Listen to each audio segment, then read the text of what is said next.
Muy buenas tardes, amada familia de Filadelfia Sur. Les saluda el pastor Dan. Hoy me toca el agrado de presentar el tema Cristo, cabeza de la iglesia. Yo sé que en el material tiene varios versículos bíblicos que se tiene que aprender, en los cuales nos muestran el por qué Cristo es la cabeza de la iglesia, a través de un fundamento bíblico. Pero quería recordarles el principio de todo, que está en Génesis, capítulo 3, versículo 15, que dice: y pondré enemistad entre ti y la mujer, entre tu simiente y la simiente suya. Esta te herirá en la cabeza, y tú le herirás en el calcañar. También la traducción viviente, la nueva traducción viviente dice el talón.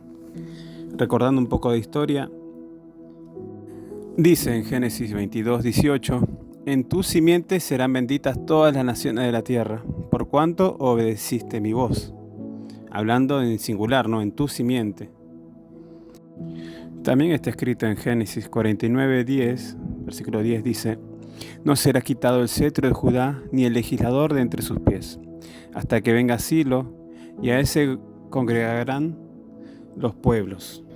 Y aunque muchos tratan de explicarlo, creo que de la manera más simple, de poder determinar esa palabra, esa frase Silo, es el verdadero rey.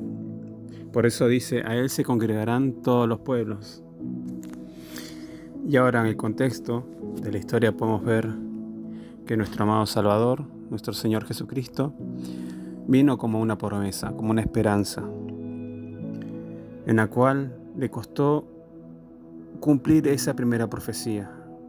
Porque antes de que Cristo formara la iglesia, antes de que Cristo pudiera transformar nuestras vidas, nuestros interiores, tuvo que pagar el precio de la primera profecía de Génesis, capítulo 3, que ya compartimos, que se ve reflejada en Isaías, capítulo 53, versículo 10, dice: y con todo eso, Jehová quiso quebrantarlo, sujetándole a padecimiento. Cuando haya puesto su vida en expiación por el pecado, verá linaje, vivirá por largos días, y la voluntad de Jehová será en su mano prosperada. Versículo 11. Verá el fruto de la aflicción de su alma, y quedará satisfecho. Por su conocimiento justificará mi siervo justo a muchos, y llevará las iniquidades de ellos. Y todo parecería triste, siempre dolor, recibir una promesa, pero el tiempo hasta que se cumple. Siempre digo, que cuando Dios nos da una promesa y esperamos hasta que cumpla, ese mientras tanto parece eterno, entre el momento en el que recibimos la promesa y vemos su realización, parece una eternidad. Y la historia hasta acá sería triste desde el momento en que caemos, la caída del hombre, la promesa y la obediencia que tuvo Abraham, y también la esperanza que recibió ese varón Judá, de que de él, de su descendencia, vendría un rey, y sobre todo uno en especial al cual todos los pueblos se congregarían, vendrían a él. Pero después vemos en Isaías que este varón, este Cristo, este Mesías, es herido de muerte. Pero el final, para poder Jesús gobernar, era cumplir esa promesa, la cruz que nos trae la vida a nosotros. Pero Jesús, con esa cruz, toma algo muy importante, algo que era necesario para nuestra salvación, que dice 1 Apocalipsis, versículo 18. Dice: y el que vivo y estuve muerto, mas he aquí vivo por los siglos de los siglos. Amén. Y tengo las llaves de la muerte y el Hades. Por eso, acá nuestro Señor nos muestra que ella tiene toda autoridad, porque al vencer la muerte y al vencer en la cruz el pecado, pudo cargar el pecado de todos. Ya no tenemos más miedo a la muerte. No tenemos que tener más miedo a la muerte, no tenemos que tener más miedo al infierno, ni a ninguna prueba que nos quiera venir en el camino, porque nuestro amado Señor es la cabeza. Ahora Él gobierna sobre todo. Por tanto, en el hebreo, cabeza, ¿no?, que se dice rosh, y en el griego, kefale, no se considera la cabeza como el lugar donde se reposa el intelecto, sino como la fuente de vida. Por eso podemos ver en algunos pasajes de la Biblia, cuando había un duelo por la pérdida de algún familiar, se ponían, ¿no?, se tapaban, cubrían la cabeza o se echaban polvo y ceniza. Así se puede ver en Lamentaciones 2:10, que dice: echaron polvo sobre sus cabezas, se ciñeron de cilicio. Eso nos habla, ¿no?, de que se lamentan por la vida perdida. También hay otro pasaje que se refiere a lo mismo en 2 Samuel 3, 6 y 9. Se lo dejo para que ustedes lo lean. Entonces podemos entrar a definir a Cristo, ¿no?, como cabeza de la iglesia, porque está en Efesios capítulo 5, versículo 23. Porque el marido es cabeza de la mujer, así como Cristo es cabeza de la iglesia, la cual es su cuerpo, y Él es su Salvador. Acá ya se muestra claramente que Cristo es la cabeza de la iglesia. Y se sabe que sin el cuerpo, sin la cabeza, no tiene dirección, no tiene sentido, no tiene estabilidad. Imagínense un cuerpo sin cabeza, y sin una cabeza que le diga al corazón que tiene que latir, a los pulmones que tienen que respirar, a los músculos que tienen que hacer fuerza. Quedaría inútil, quedaría simplemente un montón de tejido inerte. Y sin la cabeza que le ordene al corazón latir, ese flujo constante de sangre que lleva oxígeno a todo el cuerpo, quedaría el cuerpo sin vida. Y eso es lo que somos. Antes de Cristo no teníamos vida, antes de nuestro amado Salvador no teníamos esperanza, no teníamos promesa, solamente teníamos en el corazón, todas las personas, esa melancolía y tristeza de vivir en una realidad cargada de pecado, cargada de problemas. Porque nosotros que estamos en el camino del Señor y vivimos bajo su gracia, nos nutrimos permanentemente. Cuando estamos en comunión, cuando estamos sirviendo, o cuando estamos en la iglesia, estamos escuchando las alabanzas, escuchando los testimonios, nos nutrimos y vemos como esa sangre, la sangre preciosa de nuestro amado Salvador, nos va nutriendo a través de cada testimonio. Es como un latido del corazón que nos va fortaleciendo.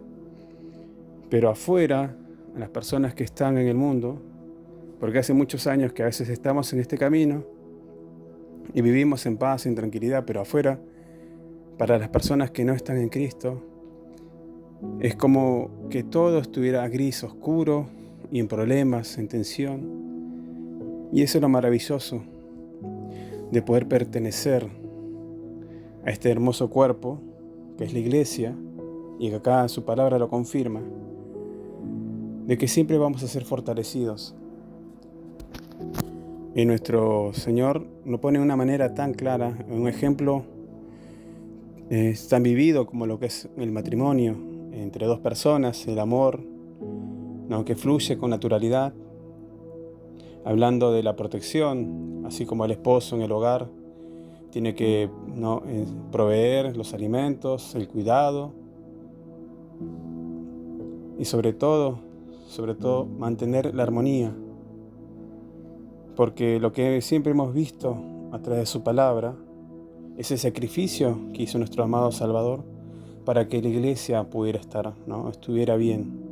El sacrificio que Él tomó en Isaías, capítulo 53, por eso me tomé la molestia de tomar ese pasaje, es el esfuerzo físico que hace el Salvador para que nosotros podamos gozar de una herencia incorruptible.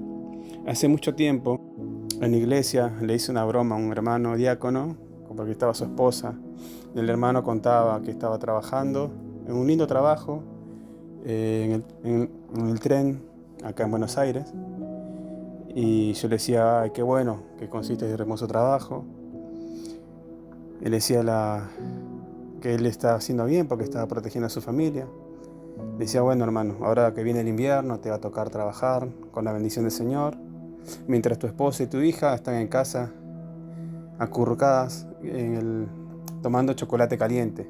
Y se reían. Pero meditaba mucho en eso porque siempre el esfuerzo, siempre el proveer, viene siempre en el corazón de cada esposo. El de que en su hogar no falte nada o esté la comodidad. Es algo instintivo en el hombre. Por eso el Señor pone un claro ejemplo de cómo es la cabeza, ¿no? El cuerpo, cómo piensa, cómo se anticipa. De ese mismo modo nosotros también tenemos que entender que Cristo, aunque muchas veces no entendamos los planes y los propósitos de Dios, siempre hay algo que no vamos a entender. Porque como nuestra lucha no es contra carne ni sangre, dice Colosenses 2, versículo 10, y vosotros estáis completos en Él, que es la cabeza de todo principado y potestad. Ahí también podemos ver que Jesús es el dueño absoluto, soberano absoluto de todo lo espiritual, de todo lo que se mueve, y que Él tiene autoridad para determinar cómo guía la historia de este mundo. Porque a veces pensamos, sobre todo en estos tiempos de guerra, que tal vez se terminó la misericordia, que tal vez el enemigo, el diablo está ganando porque hay más muertes, guerras y destrucción. Siempre les recuerdo, como dice 1 Apocalipsis 1:18, ¿no? Y aquí yo tengo las llaves de la muerte y del Hades. Nada pasa sin que sea autorizado por el Señor. Aún este conflicto, aunque veamos que están pasando tiempos muy violentos en estos momentos, es un momento para aferrarnos nuevamente a la fuente y entender que Él tiene toda autoridad y gobierno en todo, lo material y lo espiritual. Por eso dice también en versículo 15, ¿no?, de 2 de Colosenses, y despojando a los principados y a las potestades, los exhibió públicamente, triunfando sobre ellos en la cruz. Por tanto, nadie os juzgue en comida o en bebida, o en cuanto a días de fiesta, luna nueva o días de reposo. Todo lo cual es sombra de lo que ha de venir, pero el cuerpo es de Cristo. Claro, acá en Colosas se ve que en ese momento habían recibido el mensaje, se habían convertido, estaban sirviendo, pero siempre empieza a haber cuestiones, otras voces. Es como cuando, imagínense, ¿no?, que el cuerpo te dice, tienes que dormir, la mente, ¿no?, la cabeza te dice, tienes que dormir, tienes que levantarte, tienes que ir al baño, pero el cuerpo empezar a escuchar otra voz que no sea la cabeza. Y eso es lo que pasa muchas veces.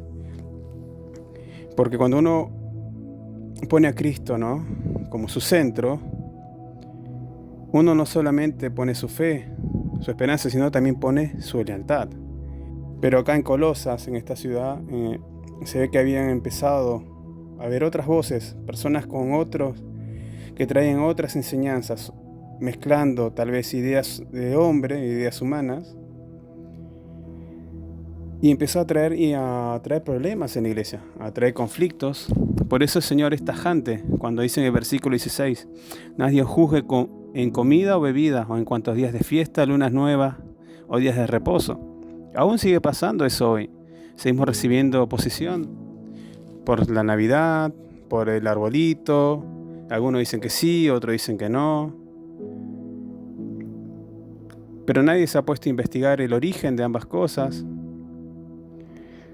Por eso el Señor dice directamente, nadie os juzgue en comida o bebida o en días de fiesta. Porque a veces es muy fácil enredarse y caer en esas peleas, en esas discusiones que no otorgan ningún beneficio espiritual. Todo lo contrario, uno a veces sale más enojado, triste. Por eso hay que aprenderse este pasaje de memoria. Cuando alguien venga a querer perturbar, ¿no?, tu comunión con el Señor, recuérdale que el Señor dice esto, nadie os juzgue. Solamente Jesús puede juzgarnos. Por eso Él tiene la autoridad y gobierna nuestras vidas. Y también tenemos que estar preparados para defender el Evangelio. En esta semana les comparto, un hombre se me acerca y me dice que no creía que los evangelios hubieran sido hechos realmente por los discípulos de Jesús, porque según su entendimiento, los discípulos eran analfabetos y no podían haber escrito, ¿no?, los evangelios.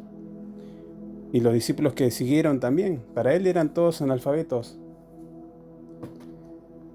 Así que simplemente le compartí la introducción del libro de Lucas, también que no fue un discípulo directo, pero era un hombre, era médico, ¿no?, un hombre de estudio, y que le escribió la carta a su amigo Teófilo. Por eso le mostré con un pequeño pasaje, en forma simple, que los discípulos de Cristo no eran analfabetos, porque muchas personas se toman de algo que escucharon vagamente y lo afirman con tan severidad, con tanta fe, pero que lo digan de una manera firme no significa que estén en lo correcto.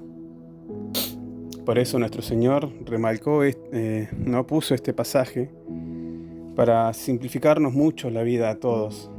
Cuando alguien te venga a discutir, nadie os juzgue. Por eso dice, ¿no?, 2 Colosenses 2:16, memoríceselo, porque van a venir a querer distraerte, van a querer venir a interrumpir, a molestar. Es como cuando a veces pasa en una iglesia, está predicando a alguien y hay un niño que se pone a llorar o alguien, pero son cosas que no inevitables, que pueden pasar.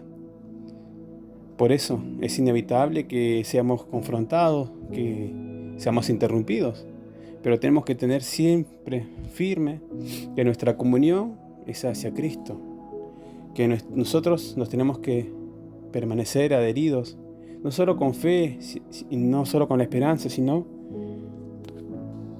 la lealtad. La lealtad. También dice Efesios capítulo 4, versículo 15, sino que siguiendo la verdad en amor, crezcamos en todo en aquel que es la cabeza, esto es Cristo, de quien todo el cuerpo, bien concertado y unido entre sí por todas las coyunturas que se ayudan mutuamente según la actividad propia de cada miembro, recibe su crecimiento para ir edificándose en amor. Acá también nos habla, nuevamente nos vuelve a poner a Cristo como la cabeza, pero acá ya habla de algo interno, algo para adentro. Nos habla de las coyunturas que se ayudan mutuamente. Eso habla de la unión. Imagínense un cuerpo donde en una parte del cuerpo no circule bien la sangre. Al no circular la sangre, las células van muriendo, se van secando y empezaría una gangrena. ¿Y qué es lo que ocurre cuando ocurre eso? Los médicos no dan muchas vueltas, cortan, estirpan esa parte. Ahora imagínense un cuerpo sin una extensión. Si no tuviéramos los pulgares en los pies, nos sería muy difícil caminar, correr, si no tuviéramos los pulgares en las manos, no podríamos aplicar la misma fuerza que usamos diariamente. Del mismo modo, tenemos que procurar que este flujo, que este flujo sanguíneo tiene que circular. Porque dice, de quien todo el cuerpo bien concertado y unido entre sí, la única forma que podemos nosotros es tratar de estar unidos. La única forma que nosotros podemos permanecer en el cuerpo, porque nos necesitamos uno al otro. La relación, la oración diaria, la lectura de la palabra es algo privado, es individual, y Dios recompensa al que lo hace en lo privado, en lo secreto. Pero en el servicio no necesitamos uno al otro. Imagínense que en una iglesia el pastor hiciera todo. El pastor hace la oración de apertura, canta, comparte la meditación, después canta una alabanza, después ora por las peticiones, después da los anuncios, después da la palabra, después da la oración de cierre, después termina la reunión, junta los bancos, limpia los baños y al final de todo volvería a su casa. Volvería agotado, volvería saturado, y ahora añádele si ese pastor tiene que trabajar, tiene un trabajo secular, o si está dedicado a su obra, a la obra del Señor. También hay que ver el tiempo que tardaría él en descansar, orar para preparar el próximo mensaje, estar firme en la oración para poder orar por las personas, los enfermos, los endemoniados. Por eso todos tenemos que procurar hacer algo para que todas estas cosas que no parecen que tuvieran mucho significado, en la práctica sí. Por ejemplo, cuando no circula bien la sangre, siempre hay entumecimiento, malestar en el cuerpo. Imagínense, compárelo, ¿no?, con algo esencial, la limpieza en la iglesia, por ejemplo. Usted ora por muchos años por una persona que venga a la iglesia, que venga y pueda ser salvado, pueda encontrar a Jesús, un familiar, un padre, un hermano, un esposo, una esposa, un hijo. Y cuando viene, tenemos que entender que muchos van o por presión o porque están pasando problemas, pero ven algo que les agrada. Algo muy común, típico, sería que el baño esté lleno, sucio. Una persona nueva que está buscando la excusa para no volver, usaría justamente esta excusa para apartarse, criticar y hablar mal de la iglesia. Son pequeños detalles, como el orden o la limpieza dentro de la iglesia, que harían que la iglesia no creciera. Son esos pequeños detalles. Por eso acá dice, ¿no?, en la última parte dice: recibes su crecimiento para ir edificándose en amor, en el versículo 16. Tenemos que seguir creciendo, pero si tenemos que edificarnos, dice que en amor, edificándose. Y son esos pequeños actos de amor hacia Jesús, hacia su obra, hacia su cuerpo, hacia su iglesia, las que hacen la diferencia. Por eso, hermanos, hoy es un llamado. El material es muy claro y es muy hermoso, es muy profundo también, porque nos lleva a confrontarnos con nosotros mismos. Porque el servicio no es solo la tarea que hacemos y ya está, sino es un complemento de algo más extenso, que es el previo momento en la casa, porque el Señor tocó temas muy puntuales como la familia, ¿no?, que Cristo es cabeza de la iglesia, así como el hombre es cabeza de su hogar, de la mujer. Tenemos que ver esos pequeños detalles en la familia, el estar unidos realmente, si estamos unidos, si somos parte del cuerpo de Cristo, o solamente vamos para cumplir, o vamos porque crecimos en este evangelio y tenemos que ir porque eso es lo que hemos hecho toda la vida. Tal vez entre nosotros haya personas que nos llevaron mucho alguna vez de niño y nunca más se apartaron, pero el estar físicamente no significa estar totalmente entregado en el corazón. El que vayamos a la iglesia no significa que seamos parte del cuerpo de Cristo, sino el desear, el dar nuestra lealtad, el querer estar ahí, y no solo querer estar ahí, sino ser parte de la organización, ser parte en los ministerios, en el servicio, en todo lo que se disponga la iglesia que haga y ponga por nombre Cristo, sea el evangelismo, sean los comedores, merenderos, sea el invitar puerta a puerta, sea el ser buen esposo, buen ejemplo, buen testimonio para los vecinos, para compañeros de trabajo. Esto es lo que habla Efesios 4:16. Es el amor el sello de nuestro ministerio. Otro aspecto importante que no tenemos que olvidar es que al ser cuerpo de Cristo, somos la iglesia, tenemos que entender que somos guiados por el Espíritu Santo. Porque dice en Hechos capítulo 9, versículo 31, entonces las iglesias tenían paz por toda Judea, Galilea y Samaria, y eran edificadas, andaban en el temor del Señor y se acrecentaban, fortalecidas por el Espíritu Santo. También en Hechos 11, versículo 28 dice: y levantándose uno de ellos, llamado Ágabo, daba a entender por el Espíritu que vendría una gran hambre en toda la tierra habitada, la cual sucedió en tiempos de Claudio.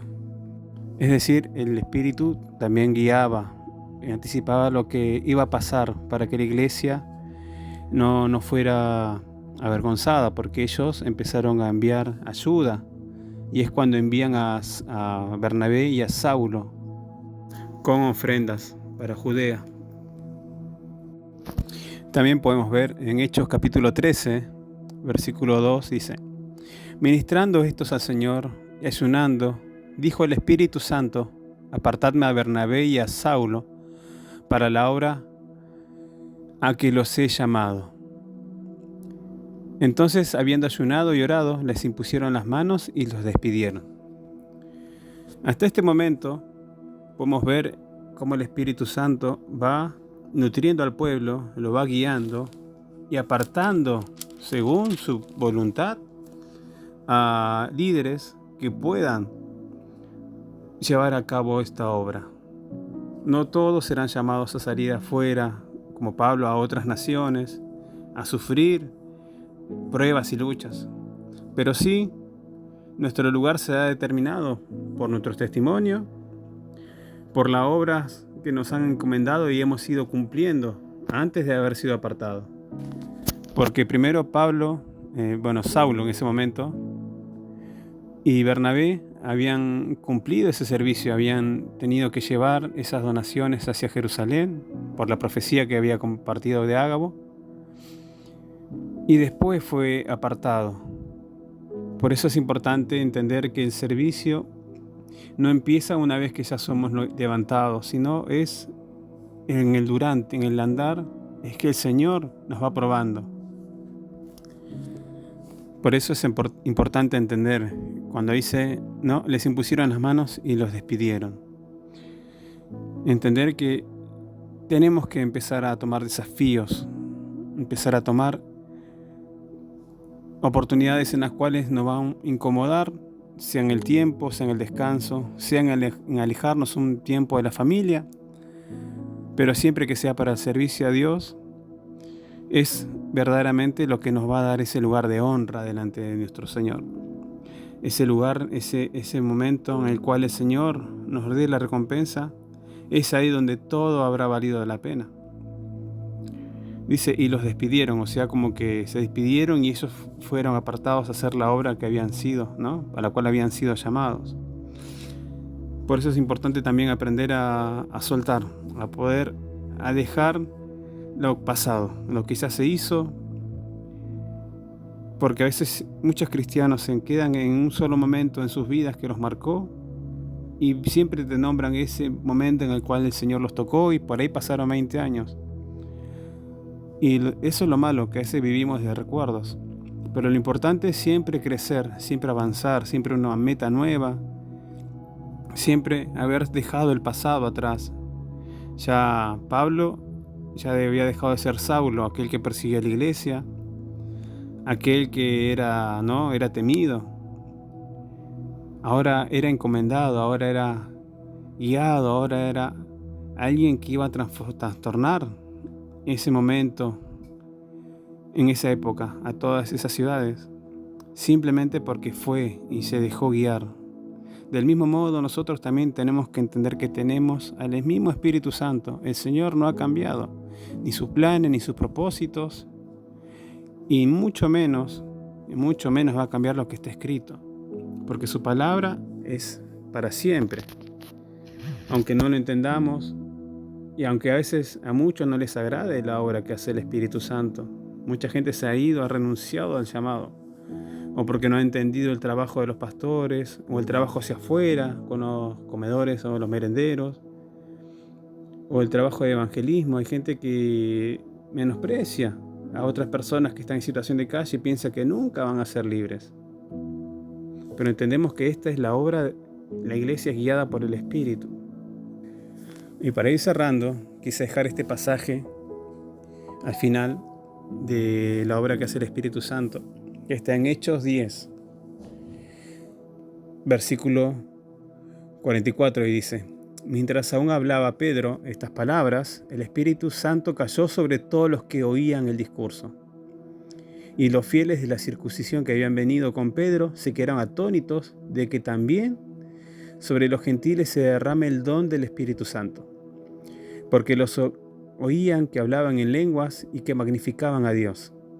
Entonces respondió Pedro: ¿puede acaso alguno impedir el agua para que no sean bautizados estos que han recibido el Espíritu Santo también como nosotros?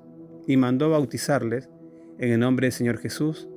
Entonces le rogaron que se quedasen por algunos días. A mí me encanta este pasaje y se le puse hasta el final porque no podemos entender lo maravilloso que es la obra del Señor. Y aunque hay cosas que el Señor haga que uno diga no tienen sentido, porque primero vino el bautismo del Espíritu Santo y después vino el bautismo en agua, muchos a veces enseñan que tiene que ser al revés, primero el bautismo en agua, después el bautismo con el Espíritu Santo, o por qué algunos hablan en lengua y otros no. Es la obra del Señor, no la vamos a entender. Y hay una cosa que tenemos que sí entender: el Señor hace como Él quiere.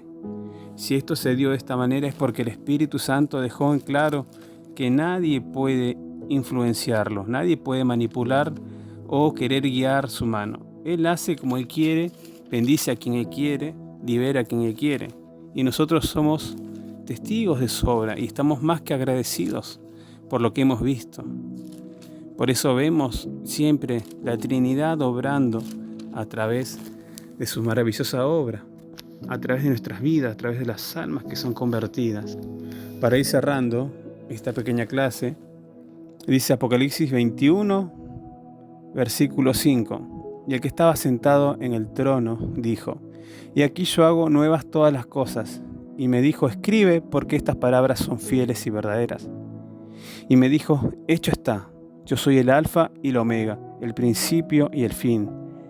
Al que tuviera sed, yo le daré gratuitamente de la fuente del agua de la vida. El que venciere heredará todas las cosas, y yo seré su Dios, y él será mi hijo. Amén. Este versículo 7, cuando habla de nuestro Padre, que Él dice, ¿no? Y Él será mi hijo. El que venciere heredará todas las cosas, y yo seré su Dios. Podemos ver siempre al Padre, al Hijo y al Espíritu Santo permanentemente trabajando, siempre, y no se chocan entre ellos. Trabajan en una armonía perfecta, en una unidad que no podemos entender. Pero sí podemos esforzarnos para también nosotros vivir como una unidad en el cuerpo. No nos vamos a entender. Vemos que hubo conflictos, para no ir extendiendo, hubo conflictos entre estos hombres que eran de la circuncisión, porque ellos entendían en su manera que las personas que eran gentiles tenían que vivir como judíos, tenían que circuncidar sin cumplir lo que la ley decía. Pero el Espíritu Santo les mostró que no era así, porque cambió el orden de las cosas. Porque el Señor nos muestra cuando Él cambia ciertas cosas. En la palabra vemos que Él, no importa a veces el orden, podemos ver su misericordia ante todo, para que nadie se adueñe de su palabra. Está escrita, no va a cambiar. Y si el Señor llama a alguien, por más que no nos parezca digno ante nuestros ojos, tenemos que entender que Él es el que hace la obra y solamente Él es el dueño y Señor, y solamente el Padre es el que nos va a dar la herencia.